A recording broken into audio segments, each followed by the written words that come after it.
صلی علی سیدنا مولانا محمد مبارک وسلم صلی علیہ وسلم وسلم علیک یا سیدی یا رسول اللہ وسلم علیک یا سیدی یا حبیب اللہ. مائک بھی اسی مائک مائک ویسے آواز ٹھیک ہے.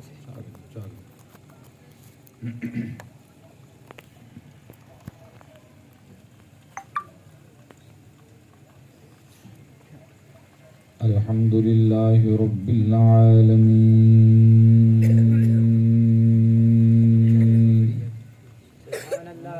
والعاقبۃ للمتقین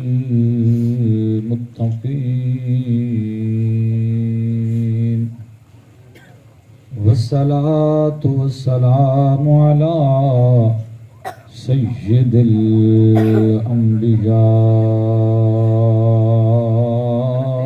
والمرسلین وعلى آلہ واصحابہ وأهل بيته وإترته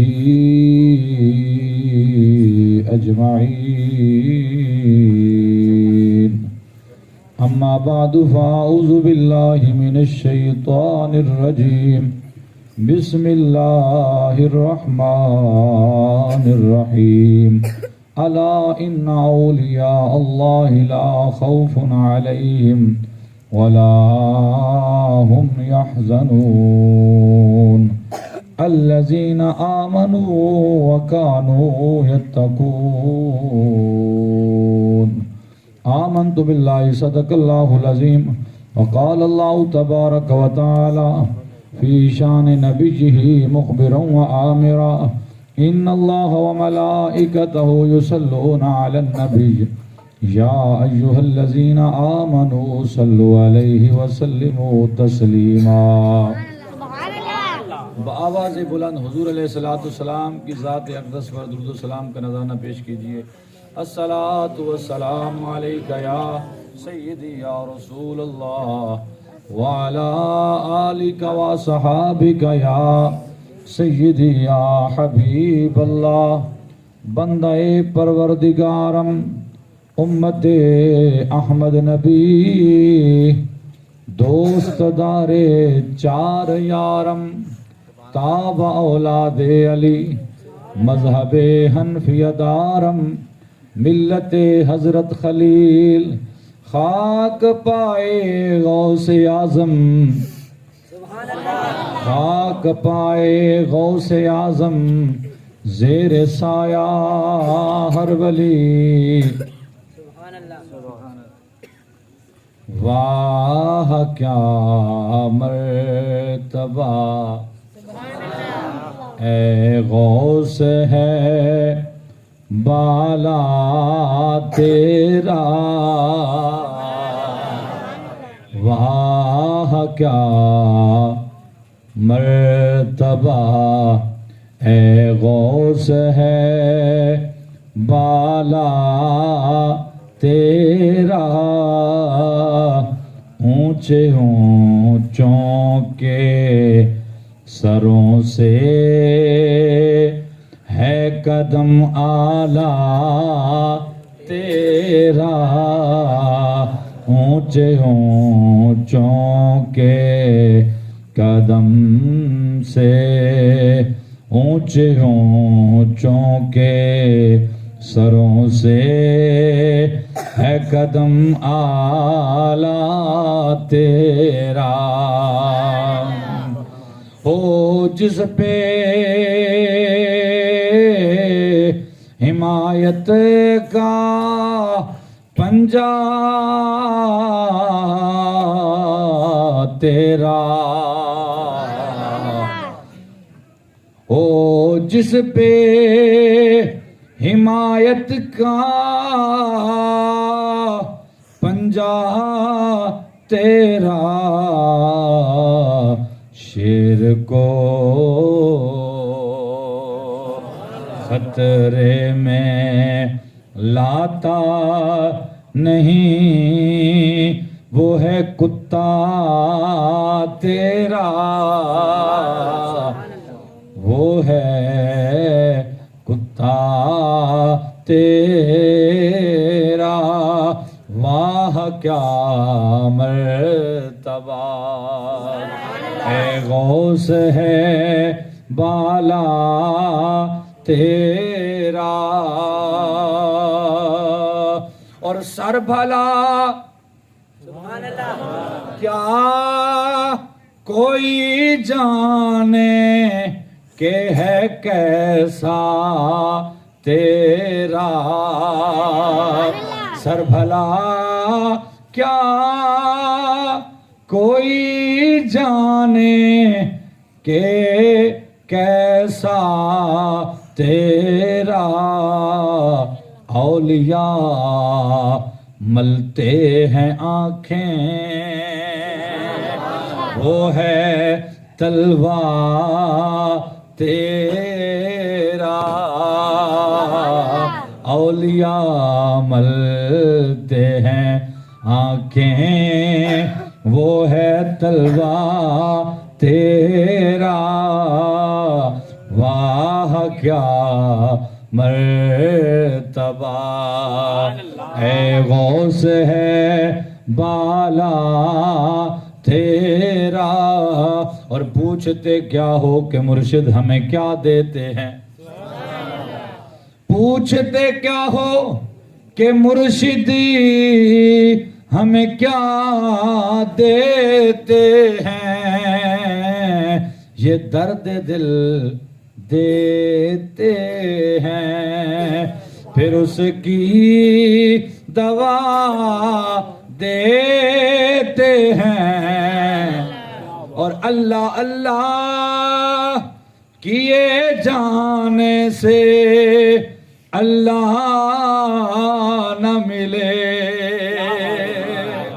جو ولیوں کو نہیں مانتے اور جو ولیوں کی بارگاہ میں نہیں آتے نہ ان کو خدا کی معرفت ہوتی ہے اور نہ پیارے مصطفیٰ کی معرفت ہوتی ہے سبحان اللہ خدا کی معرفت کے لیے اور پیارے مصطفیٰ کریم علیہ السلام کی معرفت کے لیے ایک ذریعہ ہے ایک واسطہ ہے اور وہ کیا ہے اور وہ پیارے مصطفیٰ کی ذات ہے جو خدا تک ہمیں پہنچانے والی ہے حضور کے بغیر رب مل سکتا نہیں کیونکہ رب کا پتہ بتانے والا سونا مصطفیٰ ہے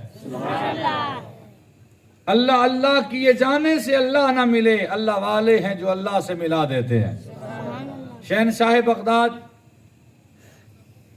میرا محی الدین عبد القادر جیلانی قندیل نورانی شہباز لامکانی حضرت سیدنا شیخ عبد القادر جیلانی رضی اللہ تعالیٰ عنہ کی 11ویں شریف کے حوالے سے آج خوبصورت محفل پاک کا انعقاد ہوا رب کائنات خالق کائنات آج کی محفل کا جنہوں نے انتظام کیا جنہوں نے خوبصورت پنڈال سجایا جنہوں نے جس انداز میں یہ خوبصورت پروگرام سجایا دعا فرماؤ اللہ خالق کائنات سب کی کوشش اور محنت کو اپنی بارگاہ میں قبول و منظور فرمائے حضور غوث پاک رضی اللہ تعالیٰ عنہ کی 11ویں شریف کا یہ مہینہ ہے پچھلا مہینہ 12ویں والے کا تھا یہ 11ویں والے کا ہے اور خوش قسمت ہیں ہم سنی کہ ہم 12ویں بھی زور و شور سے مناتے ہیں 11ویں بڑی زور و شور سے مناتے ہیں اور یہ نسبتیں ہمیں قبر میں بھی فائدہ دیں گی حشر میں بھی فائدہ دیں گی قیامت کے دن بھی فائدہ دیں گی اور نبی پاک علیہ السلام کے غلاموں اللہ رب العزت نے حضور غوث پاک رضی اللہ تعالیٰ عنہ کو بڑی شان اور عظمت اور مقام سے نوازا ہے حضور غوث پاک رضی اللہ تعالیٰ عنہ کی ابھی آمد نہیں ہوئی تھی آپ کی آمد سے پہلے آپ کا ذکر خیر بلند ہو گیا تھا اور یہ صفت بھی میرے مصطفیٰ کریم کی عطائی صفت ہے کہ جس طرح والی کونین اور والی دو جہاں سرور عالم صلی اللہ علیہ وآلہ وسلم کی ذات اطہر ہے کہ حضور کی آمد سے قبل حضور کے چرچے ہو گئے اور حضور کا ذکر خیر پہلے نبیوں نے کیا گزشتہ آسمانی کتابوں میں کیا اسی طریقے سے حضور غوث پاک رضی اللہ تعالیٰ عنہ کا ذکر خیر پہلے اولیاء نے بھی کیا اور پہلے ان کو معلوم ہو چکا تھا کہ وہ آنے والا ہے کہ جس نے نبی کی امت کو زندہ بھی کرنا ہے اور سینوں کو جلا بھی بخشنی ہے اور گنبد خضرا والے مکی کے ساتھ امت کا راستہ جوڑ دینا ہے اور امت کو ایسا سبق دینا ہے کہ جس سے ان کو خدا بھی مل جائے گا، پیارا مصطفیٰ بھی مل جائے گا۔ اور اسی لیے اللہ رب العزت نے 11ویں پارے میں اس اللہ کے ولی کا ذکر کیا آج جس کی 11ویں منا رہے ہیں۔ پڑھ دوں قرآن پاک؟ قرآن پڑھا کرو، قرآن سینوں کو جلا بخشتا ہے، قرآن نور ہدایت ہے، قرآن پڑھنے والا وہ زندہ دل ہوتا ہے اور قرآن نہ پڑھنے والا مردہ دل ہوتا ہے۔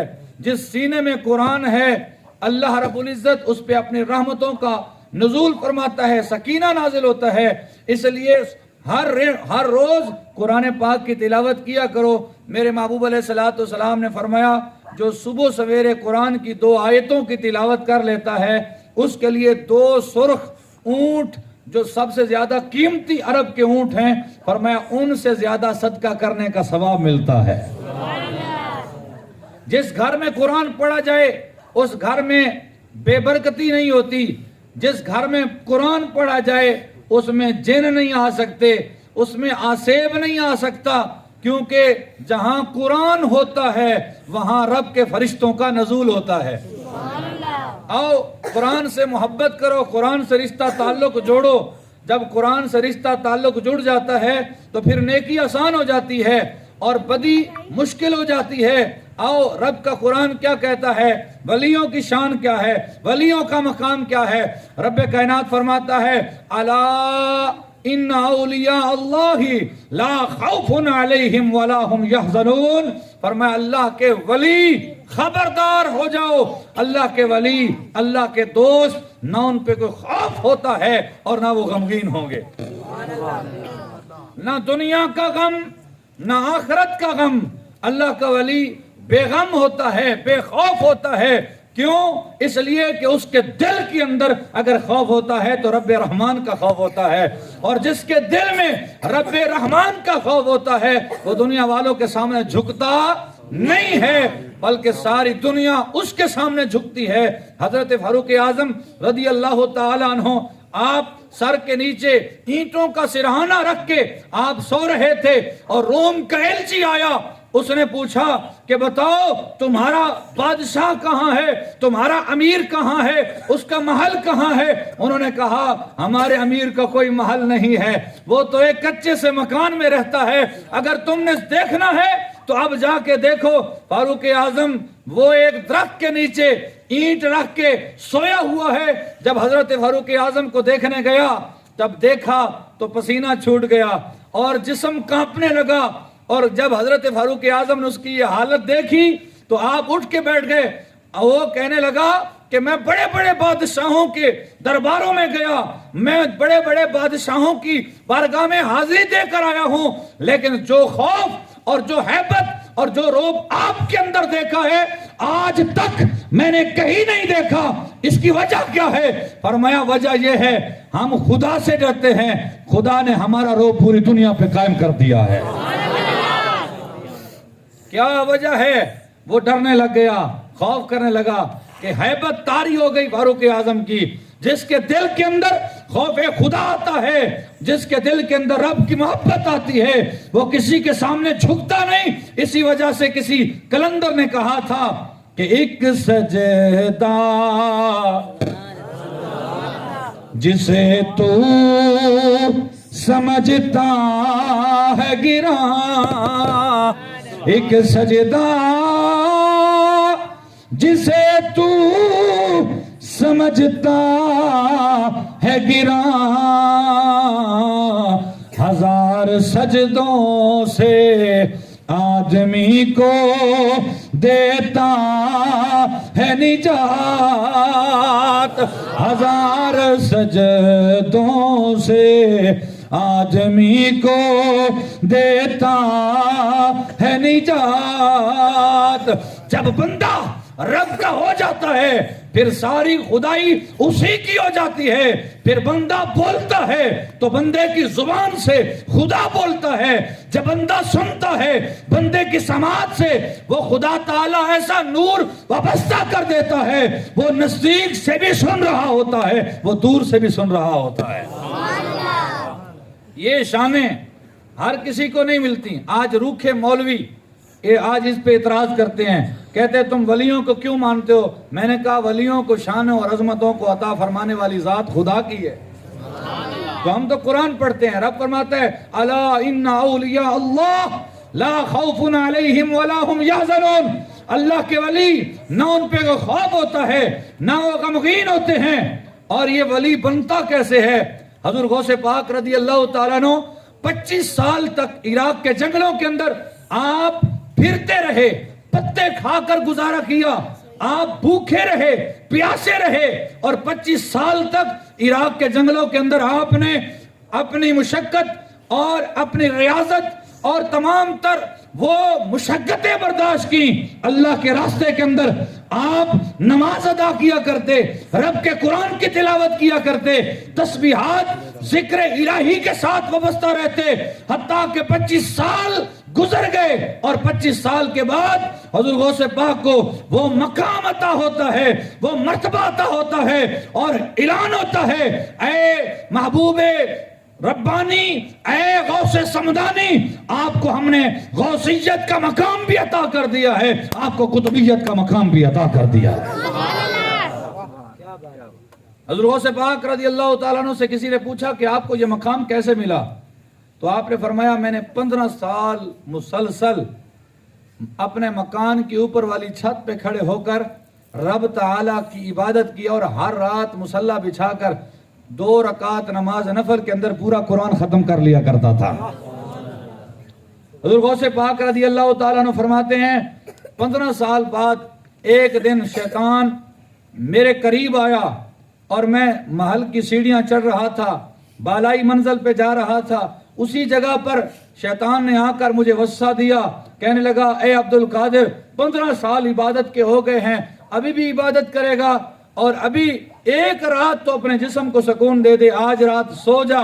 حضور غوث پاک فرماتے ہیں میں سمجھ گیا یہ شیطان کا حملہ ہے, سمجھ گیا یہ شیطان کا حملہ ہے. تو حضور غوث پاک فرماتے ہیں کہ میں نے اس کے وار کو ایسا توڑا, جس سیڑھی پر قدم رکھا تھا اس سیڑھی پر کھڑے ہو کر میں نے پورا قرآن پاک ختم کر دیا, الحمد سے لے کر والناس تک پورا قرآن پڑھ دیا. جب شیطان کی گردن مروڑی, جب شیطان کو زیر کیا اور جب شیطان کی بات نہ مانی, رب رحمان کی بات مانی, میں نے کہا عبد القادر جو سلسلہ 15 سال سے ہے اس کو تو چھوڑ کیسے سکتا ہے؟ فرماتے ہیں میں نے اسی سیڑھی پر اب ایک قدم پر, ایک ہی پاؤں پر کھڑے ہو کر الحمد سے لے کر والناس تک پورا قرآن ختم کیا. ادھر قرآن ختم ہو رہا تھا, ادھر 14 طبق روشن ہو رہے تھے, اور آپ فرماتے ہیں اسی وقت مقام غوثیت بھی عطا ہو گیا, مقام قطبیت بھی عطا ہو گیا, اور رب کائنات نے پوری زمین کو میرے سامنے ایسے ظاہر کر دیا جیسے کوئی ہاتھ کی ہتھیلی پر رائی کے دانے کو دیکھتا ہے, میں بھی اسی طرح ساری کائنات کو دیکھ سکتا ہوں. حضور غوث پاک رضی اللہ تعالیٰ عنہ کو ہم ایسے ہی نہیں مانتے, آپ کی کرامتیں بھی اسی طرح مشہور ہیں کہ جس طرح میرے آقا کے معجزات مشہور ہیں. اونچی آواز سے بولو نا. نبی پاک علیہ الصلوۃ والسلام کے معجزات کو بھی آج تک کوئی گن نہیں سکا. سر سے لے کر پاؤں تک میرے آقا معجزہ ہے. حضور کے بال معجزہ, حضور کی آنکھیں معجزہ, حضور کے لعاب دہن معجزہ, حضور کی زبان معجزہ, نبی پاک علیہ الصلوۃ والسلام کا ید معجزہ, نبی پاک کا صدر معجزہ, نبی پاک علیہ الصلوۃ والسلام کے پاؤں معجزہ, بلکہ جسم کا ایک ایک بال معجزہ, میرے مصطفیٰ کا پسینہ معجزہ,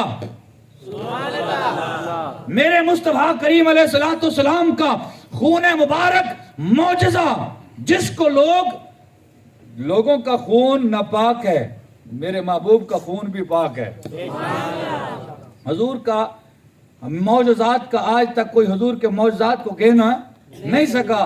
اسی طرح غوث اعظم کو اللہ تعالیٰ نے جو کرامتیں عطا کی ہیں وہ بھی آج تک اگے نہ.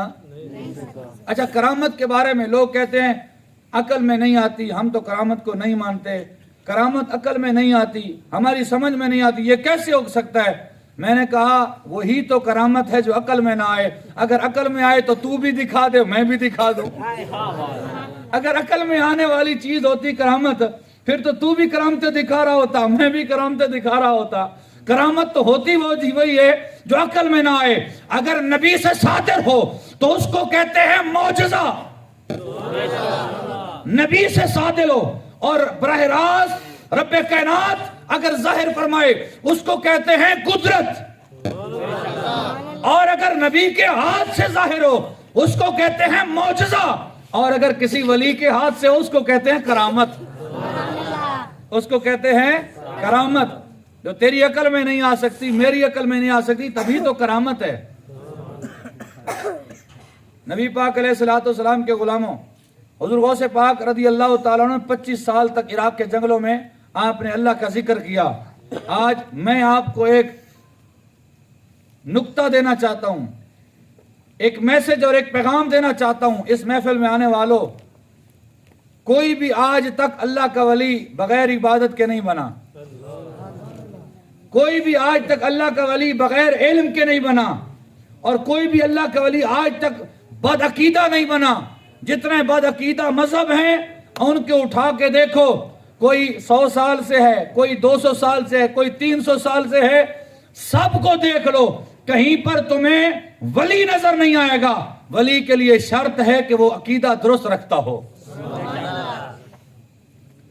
ہم دکھا سکتے ہیں ہمارے اندر اللہ کے ولی شروع سے آ رہے ہیں.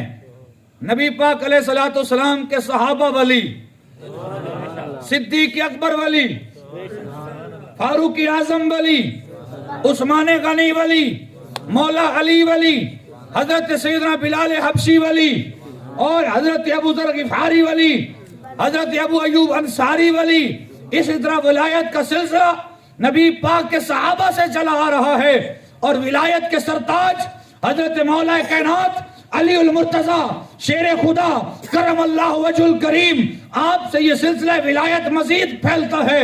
اور پھر ہر دور کے اندر ولی آتے ہیں, جنید بغدادی آتے ہیں, حضرت سری سکتی آتے ہیں, اور اسی طرح معین الدین چشتی اجمیری آتے ہیں, داتا علی اجمیری آتے ہیں, حضرت غوث سمدانی, شیخ عبد القادر جیلانی, قندیل رانی, محبوب سبحانی, حضرت شیخ عبد القادر جیلانی تشریف لاتے ہیں.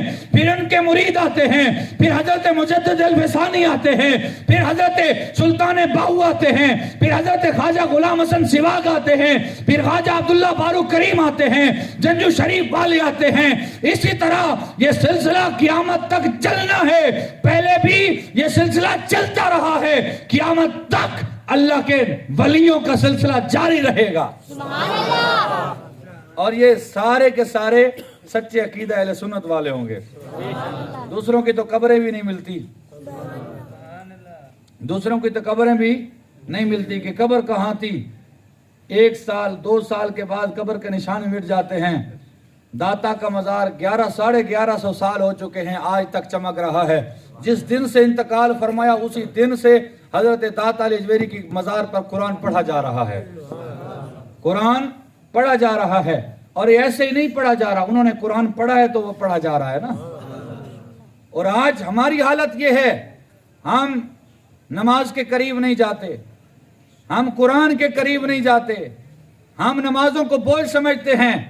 خدا کے لیے آج تک کوئی ولی بغیر عبادت کے ولی نہیں بنا. آج تک کوئی ولی بغیر علم کے ولی نہیں بنا. آج تک کوئی ولی بغیر عقیدہ کے ولی نہیں بنا. جس کا عقیدہ بھی مصطفیٰ والا ہو, جس کا عمل بھی حضور والا ہو, اور جس کا کردار بھی حضور والا ہو, وہ ہوتا ہے ولی. اور جب ولی بنتا ہے تو اس کا مقام کیا ہوتا ہے؟ اللہ فرماتا ہے میں اس کے ہاتھ بن جاتا ہوں جن ہاتھوں سے وہ دیکھتا ہے.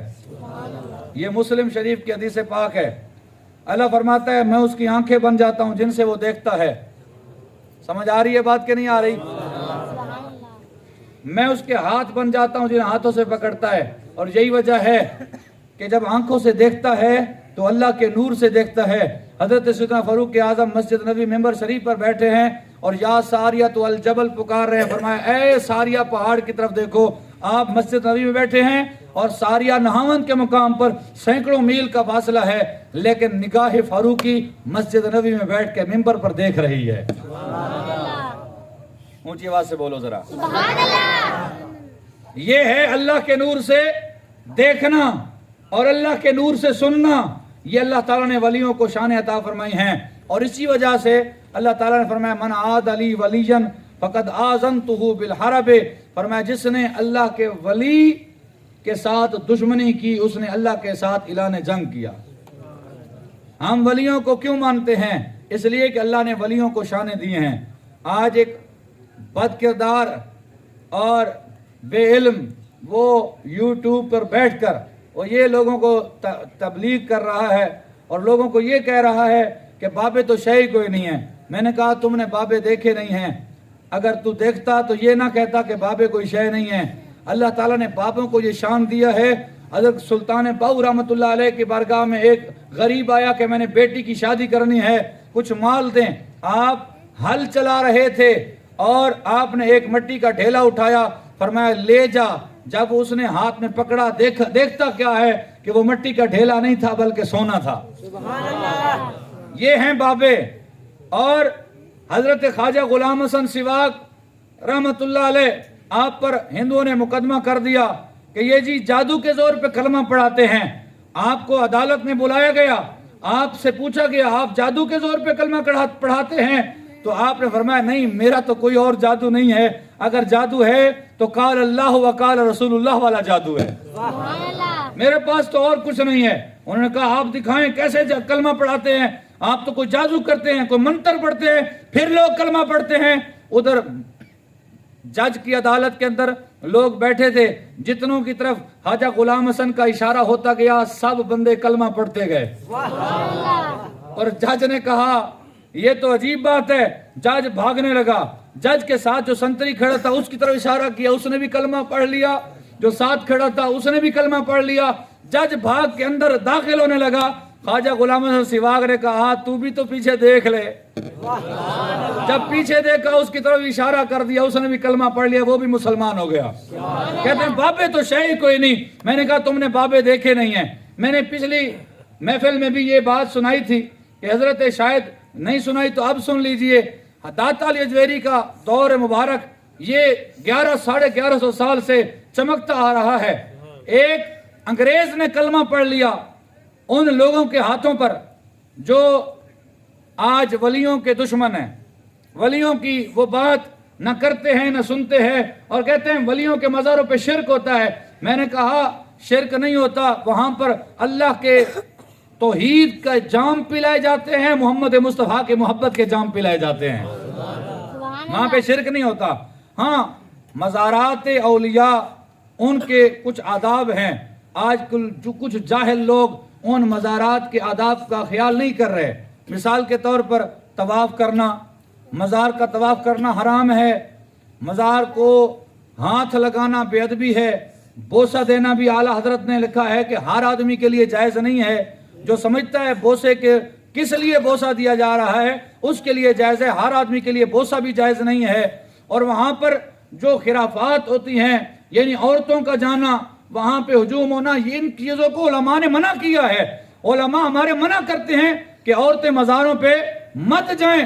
شرعی طریقے سے مرد جا سکتے ہیں اور قبلہ کی طرف کھڑے ہو کر وہاں پر تھوڑے سے فاصلے پر 3-4 فٹ کے فاصلے پر کھڑے ہو کر فاتحہ پڑھ سکتے ہیں، دعا مانگ سکتے ہیں۔ اور یہ طریقہ آج سے نہیں بلکہ میرے آقا ہر سال احد کے شہداء کے مزارات پہ جایا بھی کرتے تھے، ان کے لیے دعا بھی فرمایا کرتے تھے۔ اور پھر یہی وہیں سے یہ سلسلہ چلا آیا۔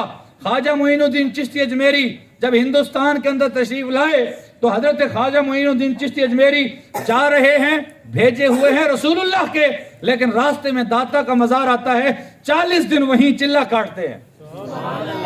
اگر یہ شرک ہوتا تو شیخ الدین والملہ حضرت خواجہ معین الدین چشتی اجمیری راستے میں رکتے نہیں اور یہ نہ کہتے گنج بخشے فیض عالم، گنج بخشے فیض عالم مظہر نور خدا، ناکسارا پیر کامل کامل آرا رہنما۔ آپ بھی مل کے پڑھ لیجئے، گنج بخشے فیض عالم مظہر نور خدا، گنج بخشے فیض عالم مظہر نور خدا، ناکسارا پیر کامل کامل آرا رہنما۔ نعرہ رسالت، نعرہ خلافت، نعرہ حیدری، تاجدار ختم نبوت، اس لیے تاجدار ختم نبوت۔ اللہ نے فرمایا الا ان اولیاء اللہ لا خوف علیہم ولا هم يحزنون۔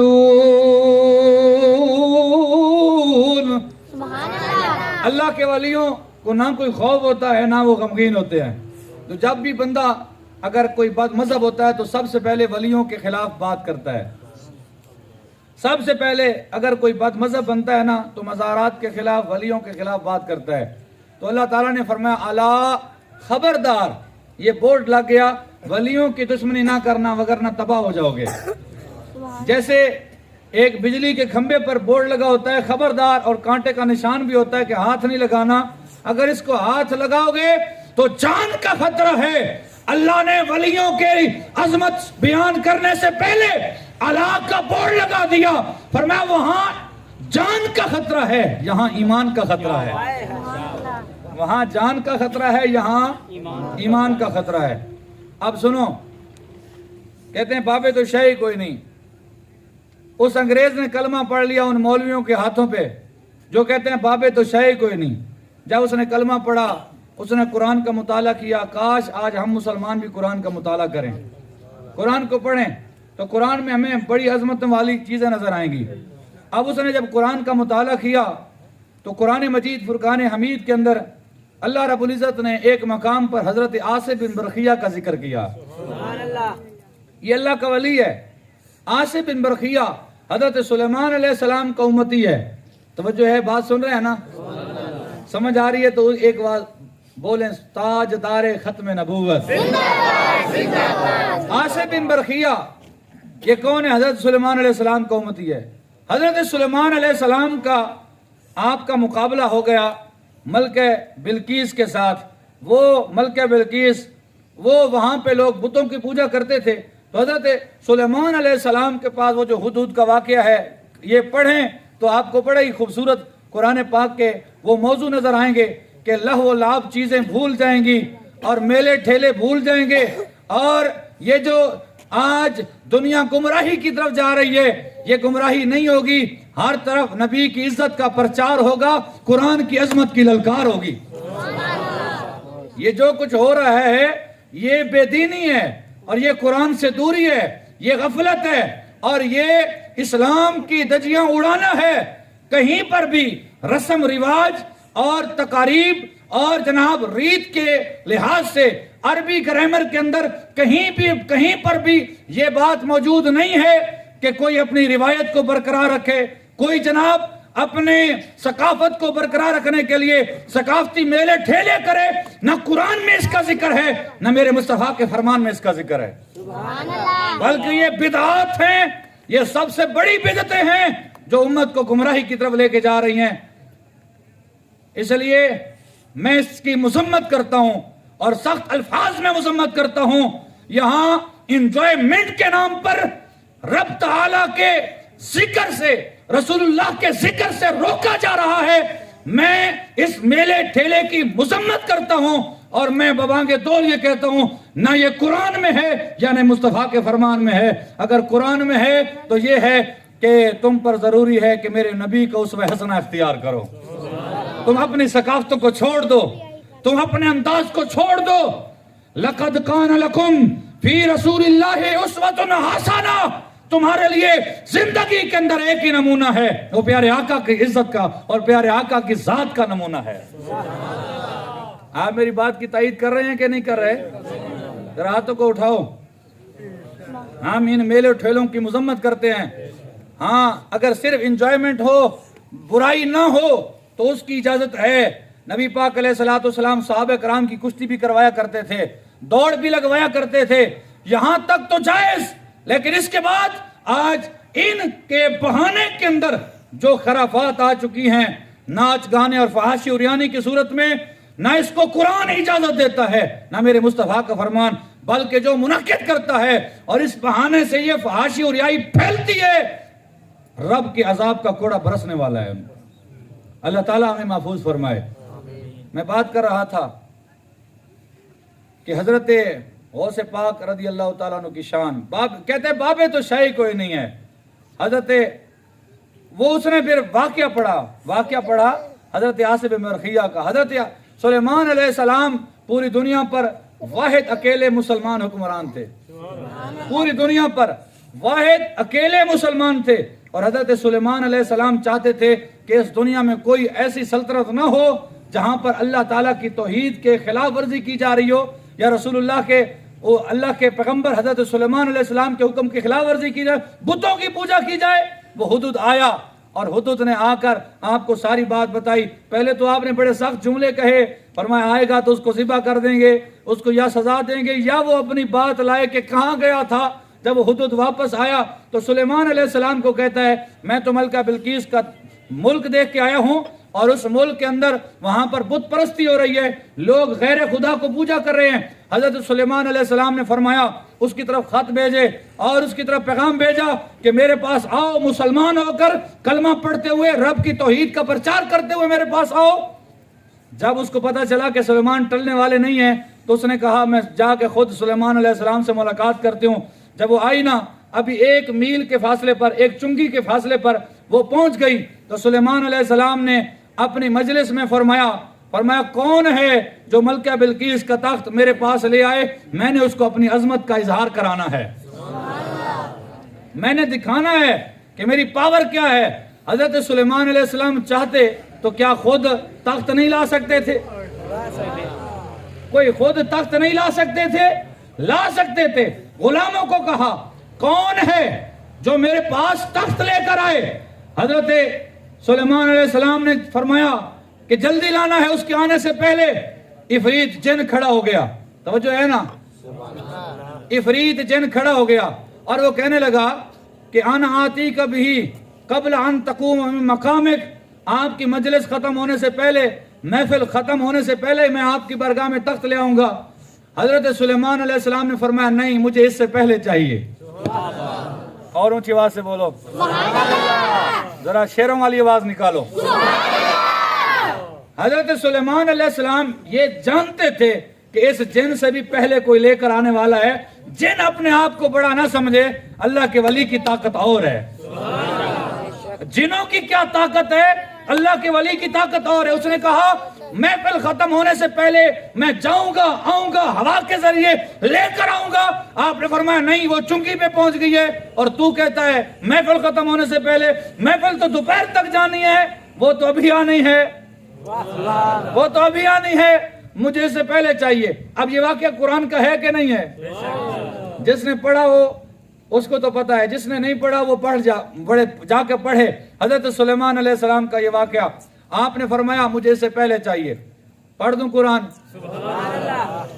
تو ایک کھڑا ہو گیا جس کا نام آصف بن مرخیہ تھا، نام ذکر نہیں ہے لیکن اس کی صفت کا ذکر ہے۔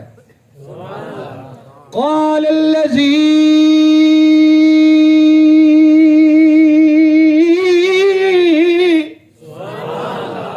عنده علم من الكتاب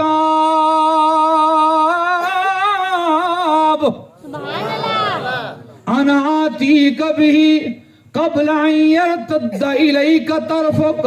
حضرت سلیمان کا امتی کھڑا ہو گیا جس کا نام آصف بن مرخیہ تھا۔ کتاب کا علم رکھنے والا تھا جو حضرت سلیمان پہ نازل ہوئی. اگر کوئی سلیمان پہ نازل ہونے والی کتاب کا علم رکھتا ہو اس کا یہ انداز ہے. اگر جو محمد عربی پہ نازل ہونے والی قرآن کا علم رکھتا ہو اس کے انداز اور اس کے شان کا عالم کیا ہوگا. انا آتی کا بھی کہتا ہے میں لے کر آؤں گا قبل ان یرتد الیک طرفک, آپ کی پلک جھپکنے سے پہلے. کیونکہ آصف بن برقیہ تو بوڑھے تھے نا, تو بوڑھے اور جوان کی پلک جھپکنے میں تھوڑا فرق ہوتا ہے. جوان کی پلک جلدی جھپکتی ہے اور بوڑھے کی پلک تھوڑی سی کم جھپکتی ہے. یہ تھوڑا سا فرق ہے, خفیف سا فرق ہے. تو آصف بن برقیہ نے کہا کہ آپ کی پلک جھپکنے سے پہلے تخت لے کر آؤں گا. تخت آ گیا. سلیمان علیہ السلام کے پاس تخت, اور کتنے کلومیٹر کے فاصلے پر تھا یہ آپ نے پڑھنا ہے قرآن میں, پھر مجھے اگلی محفل میں بتانا ہے کہ اتنے کلومیٹر کے فاصلے پر تھا, اور کتنا وزنی تھا, کتنے تالوں میں تھا, کتنے کمروں کے پیچھے تھا, اس پہ کتنا سونا لگا ہوا تھا, کتنی چاندی, اور اس کا قد کتنا تھا, اس کا حجم کتنا تھا, وہ کتنے مربع فٹ تھا, کتنا بڑا تھا, کتنا چوڑا تھا, یہ آپ نے مجھے بتانا ہے. تخت آ گیا تو اب اس انگریز نے سوال کیا, مولویو یہ بتاؤ کہ حضرت سلیمان علیہ السلام کا امتی وہ ولی تخت کیسے لے آیا. انہوں نے کہا نہیں یہ باتیں نہیں پوچھنی, یہ باتیں نہیں پوچھنی, بس قرآن پڑھنا ہے, عمل کرنا ہے. اس نے کہا نہیں میرا اسلام پہ قرض ہے, جب تک جواب نہیں دو گے اس وقت تک آگے نہیں جاؤں گا. انہوں نے اس کو بٹھایا پک اپ میں اور پاکستان کی سیر کروانے لگ گئے کہ شاید اس کے ذہن سے سوال اتر جائے. لیکن وہ سوال کا پکا تھا, ضد کا پکا تھا. وہ جب داتا کی نگری سے گزرنے لگا نا تو اس نے کہا کہ میں نے سوال کا جواب ضرور لینا ہے. جب داتا کی نگری سے گزرنے لگا تو اس نے مزار دیکھا, پوچھا یہ مزار کیا ہے. انہوں نے کہا یہ شرک کا اڈا ہے. انہوں نے کہا یہ شرک کا اڈا ہے. تو اس نے کہا نہیں میں ساری زندگی مشرکوں میں رہا ہوں, شرک کی تو بڑی بدبو ہوتی ہے, یہاں سے تو خوشبو آ رہی ہے. کہا میں نے جانا ہے, دیکھنا ہے. انہوں نے کہا نہیں نہ جائیں. پھر اس نے جب ضد کیا, ڈالر والا تھا نا, تو ڈالر والے کو پیچھے تو یہ ویسے ہی بھاگتے ہیں. ابھی پچھلے دنوں ایک ان کے معتبر مولوی نے یہ بات ظاہر کی ہے. اس نے کہا ان کا قادیانیوں کے ساتھ تعلق ہے, ہمارے مولویوں کا. اس نے اپنے مولویوں کے بارے میں کہا کہ قادیانیوں کے ساتھ ان کا تعلق ہے اور یہ قادیانیوں سے پیسے لیتے ہیں. پھر ختم نبوت کی کانفرنسیں بھی کروائیں, نعرے بھی لگوائیں اور قادیانیوں سے یاری بھی لگیں, تو یہ ختم نبوت پہ پیرا نہیں ہے, یہ دھوکہ ہے اسلام سے. یہ اسلام سے دھوکہ ہے. اگر کوئی مجھ سے اس کا ثبوت لینا چاہے تو میں ثبوت بھی دکھا سکتا ہوں. ان کے اپنے مولوی نے یہ بات کی ہے. الغرض وہ ڈالر والا تھا, وہ پیچھے چل پڑے. اب یہ کہتے ہیں یہاں شیرنی بڑھ رہی ہے, یہاں چاول بڑھ رہے ہیں, یہاں کوفتے کھلائے جا رہے ہیں, یہاں جناب وہ مکھڑیاں کھلائی جا رہی ہیں, یہ دیکھو شرک ہو رہا ہے. اس نے کہا مجھے پتہ ہے شرک کیا ہوتا ہے. یہاں پر تو لوگ لنگر پہ پل رہے ہیں, یہاں تو بھوکوں کو کھانا کھلایا جا رہا ہے, اور اسلام کے اندر بھوکوں کو کھانا کھلانا یہ اسلام کا چھٹا رکن ہے. یہ اسلام کا چھٹا رکن ہے. اللہ کے ولیوں کے مزارات پر بھی لنگر چلتا ہے, اور یہ لنگر کہاں سے آیا ہے؟ یہ اصحاب صفہ سے آیا ہے. میرے آقا کی بارگاہ میں 70 صحابہ کرام صبح و شام رہتے تھے اور ہر وقت میرے مصطفیٰ کے دسترخوان سے لنگر کھایا کرتے تھے. اونچی آواز سے بولو نا یار. اب بات لمبی ہو رہی, میں اس کو سمیٹنا چاہتا ہوں. اب اس نے حضرت داتا علی جویری کی مزار پہ حاضری دی اور وہاں دیکھا قرآن پڑھا جا رہا ہے. پھر واپس آیا. جب واپس آنے لگا تو ایک سفید رنگ کے لباس میں ملبوس, سفید شکل والے, نورانی چہرے والے, نورانی پیشانی والے, نور آنکھوں میں تو چہروں پہ اجالے ہوں گے, مصطفیٰ والوں کے انداز نرالے ہوں گے. اس نے کہا صاحب مسٹر رکو. مسٹر رک گیا. مسٹر کو کہنے لگا کہ آپ ٹھنڈا لیں گے یا گرم. یہ سردیوں کا موسم تھا. اس نے کہا اس نے کون سے تکلف کرنے تھے. اس نے کہا نہیں یہ بات ہم میں ہے, وہ انگریزوں میں نہیں تھی یہ بات. اس نے کہا نہیں آپ یہ بتائیں کہ ٹھنڈا لیں گے یا گرم لیں گے. تو اس نے کہا گرم ہی چل جائے گا. اس بابے نے ایسے ہاتھ پیچھے کیا اور ایک چٹکی سے پہلے اس کے ہاتھ میں پیالی تھی اور اس چائے کے پیالی میں سے گرم وہ بھاپ بھی نکل رہی تھی. کہا لیجئے صاحب چائے حاضر ہے, لیجئے صاحب چائے حاضر ہے. جب اس انگریز نے چائے دیکھی تو وہی بے ہوش ہو گیا, وہی بے ہوش ہو گیا. اور یاروں نے اس کے تلوے ملے اور جب اس کو ہوش آیا اس سے پوچھا وہ بے ہوش کیوں ہو گیا تھا؟ اس نے کہا میرے سوال کا جواب مل گیا, میرے سوال کا جواب مل گیا. انہوں نے کہا وہ کیسے؟ کہا میرا سوال تھا, اسلام پہ قرض تھا کہ ملکہ بلقیس کا تخت حضرت سلیمان علیہ السلام کا ولی پلک جھپکنے سے پہلے, چٹکی سے پہلے کیسے لے کر آیا, یہ تم نے نہیں بتایا, لیکن داتا کے دربار سے مجھے سوال کا جواب مل گیا ہے. اس نے یہ جو چائے کی پیالی مجھے دی ہے یہ لندن میں میرے گھر کی پیالی تھی. اس نے ایسے پیالی منگوا کے, چائے منگوا کے بتایا کہ آصف بن برخیا ایسے تخت لایا جیسے میں پیالی لایا. اور کیسے لایا؟ کہتے ہیں بابے تو شے کوئی نہیں, یہ گمراہ ہیں اور گمراہیت کے اندر اور چلے جا رہے ہیں. اس لیے خدا کے لیے اللہ کے ولیوں کے ساتھ جنگ نہ کرنا. حضور غوث پاک کی ایک ہی بات سنا کے بات ختم کرتا ہوں.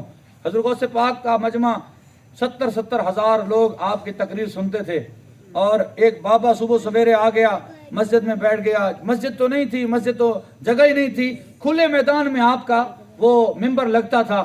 صبح سویرے آ کے بیٹھ گیا کہ پہلے بیٹھوں گا, سامنے بیٹھ کے تقریر سنوں گا. اب سویر کا ناشتہ کیا ہوا تھا, اب جب وہ ٹائم ہوا جمعے کا, اس کو قضائے حاجت ہوئی, بڑا پریشان ہوا کہ باہر جاتا ہوں تو جگہ جاتی ہے, یہاں بیٹھتا ہوں تو جگہ خراب ہوتی ہے. سمجھ آ رہی ہے نا؟ یہاں بیٹھتا ہوں تو جگہ ناپاک ہوتی ہے, خراب ہوتی ہے, بے وضو ہوتا ہوں. اب وہ بیٹھا تھا, حضور غوث پاک آ گئے. حضور غوث پاک نے خطبہ شروع کیا, الحمدللہ رب العالمین والعاقبۃ للمتقین. حضور غوث پاک نے خطبہ شروع کیا. جب اما بات کیا نا, اما بات, تو حضور غوث پاک اپنے ممبر سے اتر پڑے, اور ممبر سے اتر کے نا آپ اس بابے کے سر پہ جا کے ہاتھ رکھتے ہیں. پھر واپس جا کے آپ ممبر پہ بیٹھ گئے اور خطبہ دیا. جمعہ ہو گیا. لوگوں نے حضور غوث پاک سے عرض کی, حضور یہ کیا ماجرا تھا؟ آج تک ایسا نہیں ہوا کہ آپ نے خطبہ چھوڑا ہو, خطبہ چھوڑ کے آپ نیچے اترے ہوں, ہاتھ رکھا اور واپس چلے گئے ہوں. حضور غوث پاک نے فرمایا بس اسی سے پوچھو جس کے ساتھ گزری ہے, اسی سے پوچھو جس کے ساتھ یہ گزری ہے. لوگوں نے اس بابے کو گھیر لیا اور پوچھا, بابا بتا کیا ہوا؟ اس نے کہا بڑا ہی پریشان بیٹھا تھا, اتنی دیر ہوئی کہ حضور غوث پاک کا ہاتھ میرے سر پہ آیا تو میں نے دیکھا کہ یہ زمانہ بھی اور ہے, جگہ بھی اور ہے, مکان بھی اور ہے. جنگل بیابان تھا اور میں نے وہاں ایک منڈیر دیکھی, کنواں تھا, وہاں پہ لوٹا بھی موجود تھا. میں نے لوٹا بھرا پانی سے استنجا کیا, قضائے حاجت کی, پھر میں نے وضو کیا. وضو کرنے کے بعد جب میں فارغ ہوا تو کیا دیکھتا ہوں, وہ زمانہ غائب, وہ مکان بھی غائب, وہ جگہ بھی غائب. پھر حضور غوث پاک سامنے بیٹھے ہیں, میں ان کا بیان سن رہا ہوں. حضور غوث پاک یہ کیسے, یہ کیا ہوا؟ تو علماء نے لکھا ہے اس کی شرح کے اندر, انہوں نے کہا کہ جو غوث ہوتا ہے, جو قطب ہوتا ہے, اللہ اس کو زمانے پر بھی دسترت عطا فرماتا ہے, مکان پر بھی دسترت عطا فرماتا ہے. یہ شان بھی حضور سے عطا ہوئی ہے, یہ شان بھی حضور سے عطا ہوئی ہے کہ جب حضور اعلیٰ مقام پر گئے تو زمین کا نظام رک گیا, اور حضور غوث پاک کو بھی اللہ تعالیٰ نے وقت پر قبضہ اور گرفت عطا فرمائی تھی. ایک ہی لمحے کے اندر وقت بھی بدل گیا, جگہ بھی بدل گئی, زمانہ بھی بدل گیا. دور نہ جاؤ, ادھر مرشد آباد شریف کا دربار ہے. مجھے وہاں سے بولو سبحان اللہ. حضرت پیر عبد الغفور رحمۃ اللہ علیہ نے, آپ نے جانا تھا کہیں تو دھوبی کو کہا, دھوبی تو نہیں تھا, وہ آپ کا غلام تھا, کہ کپڑے تیار ہیں؟ اس نے کہا نہیں حضور کپڑے تو نہیں تیار, مجھے تو پتہ ہی بھول گیا تھا. آپ نے فرمایا جا ابھی جا کے کپڑے دھو کے. اس نے کہا حضور رات کا وقت ہے, کہاں ٹیوب ویل, کہاں کوئی کنواں, اب کہاں جاؤں گا؟ آپ نے فرمایا جائے گا تو بس تیرا انتظام ہو جائے گا. جب وہ صحرا کی مڑ جس کو کہتے ہیں اس سے آگے گیا نا, دیکھتا ہے کہ دن چڑھا ہوا ہے, ایک جگہ کنواں چل رہا ہے. میں نے وہاں کپڑے دھوئے, کپڑے دھونے کے بعد خشک کیے, خشک کر کے بعد واپس آیا تو جب جیسے ہی اس مڑ پہ دوبارہ پہنچا تو میں نے دیکھا وہ رات تھی, میں نے دیکھا یہ رات تھی. یہ ابھی قریب کے زمانے کی بات ہے.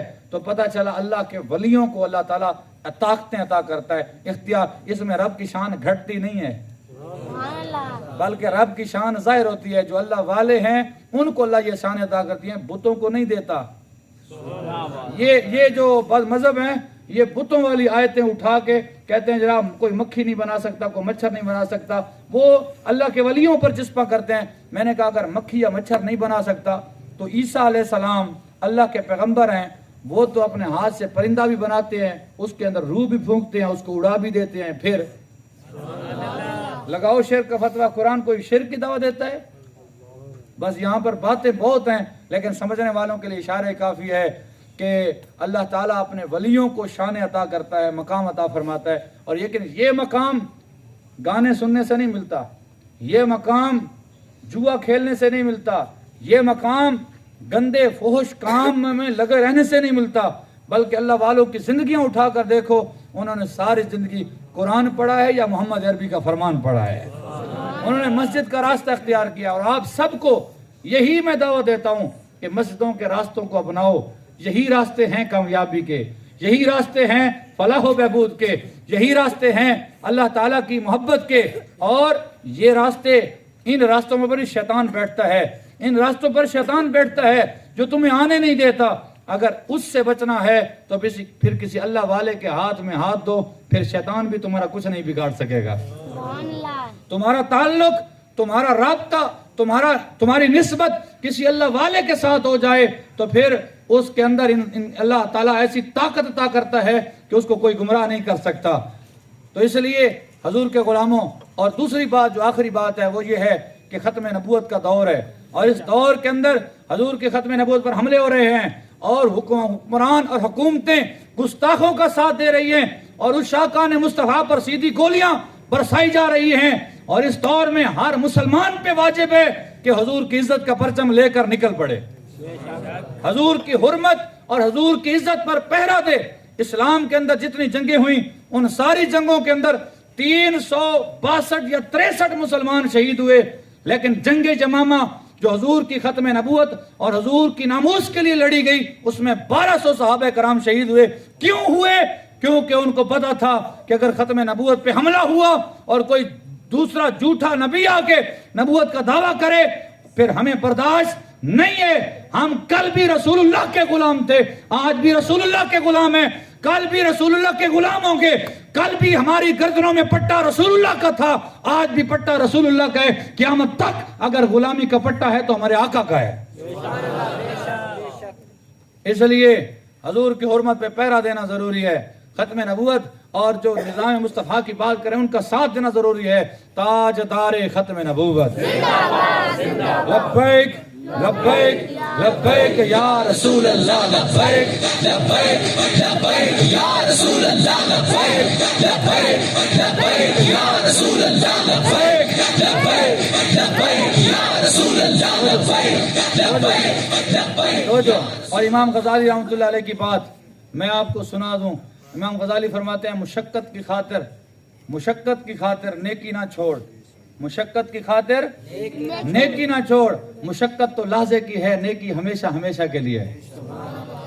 یہ فجر کی نماز کے لیے اٹھنا مشقت ہے, ظہر کے لیے وقت نکالنا مشقت ہے, عصر کے لیے اپنے آپ کو فارغ کرنا مشقت ہے, مغرب اور عشاء کے لیے اللہ کی بندگی میں حاضر ہونا یہ مشقت ہے, اور قرآن پڑھنا اس کے لیے دل کو سمجھانا پڑتا ہے یہ مشقت ہے. ان مشقتوں کی خاطر نماز نہ چھوڑ, قرآن نہ چھوڑ. مشقت لازے کی ہے, نیکی ہمیشہ ہمیشہ کے لیے ہے. اور فرماتے ہیں کہ لذت کی خاطر گناہ نہ کر, لذت تو لازے کی ہے, گناہ ہمیشہ کے لیے ہے. اس لیے اے بندہ مومن اللہ تعالی ہمیں عمل کی توفیق عطا فرمائے, اور اللہ رب العزت اس محفل پاک کو قبول و منظور فرمائے. اللہ رب العزت خالق کائنات مالک کائنات بھائی شفاقت صاحب اور ان کے بھائی تمام دوستوں نے جو آج خوبصورت پروگرام کے لیے انتظامات کیے, اللہ تعالیٰ سب کو اس کی برکتیں عطا فرمائے. اور ادارہ کے بچوں نے خوبصورت پنڈال سجایا, پورا دن لگا دیا اور یہ خوبصورت سجاوٹ کی, اللہ تعالیٰ ان کو بھی برکتیں عطا